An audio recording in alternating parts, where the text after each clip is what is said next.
Bismillahirrahmanirrahim. Assalamu alaikum wa rahmatullahi wa barakatuh.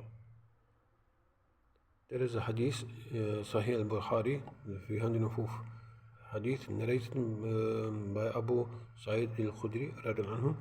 Once Allah's Messenger, sallallahu alaihi wasallam, went out to the Musalla for the offering of the prayer of Eid al-Adha or Eid al-Fitr.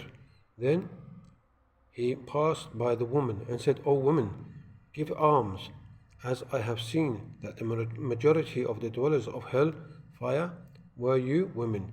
They asked, "Why is it so, O Allah's Messenger?" sallallahu alaihi wasallam.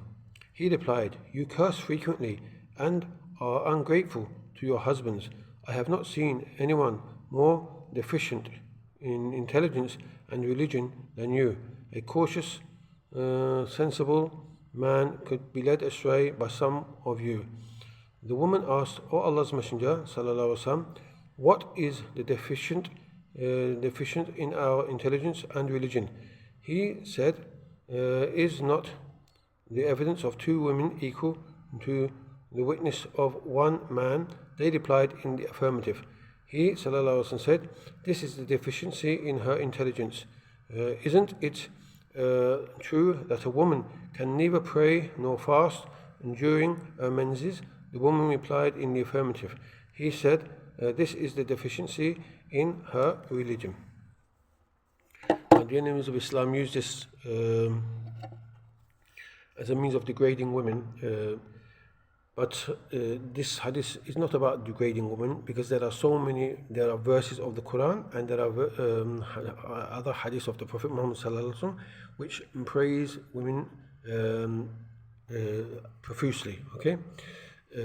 Basically, this is pointing out to some realities which women do. Women, they generally, when they get together, they do a lot of backbiting. Okay, they backbite each other, and they are ungrateful to the husbands, in the sense that sometimes, when there's a little argument between the husband and wife, the wife flares up, and she says, "You've never done anything good for me, there's no good in you, She curses us and she forgets all the good that the husband has done to her. Okay, it happens, women can sometimes do that. This is not to degrade them, Prophet Muhammad sallallahu alaihi wasallam is warning them about this, to be careful on this, because actually he cares for them. He doesn't want them to go to the hell. So he's warning them to be careful about these deficiencies so that they don't end up in the hell. Okay, and also about the lack of intelligence. It is, and the menses, these two mentioned together, it's quite interesting, because it is during the period of the menses and childbirth that women go through certain chemical and psychological changes. Maybe some women might know better than this, because they experience these things. I saw one video where one woman explained in great detail about the kind of deficiencies that a woman goes through during those times. So a woman's intelligence gets affected by those menses. She gets through all kind of psychological problems, chemical changes within the body, which makes her memory short, and so that's why if any woman is called as a witness, she has another woman next to her,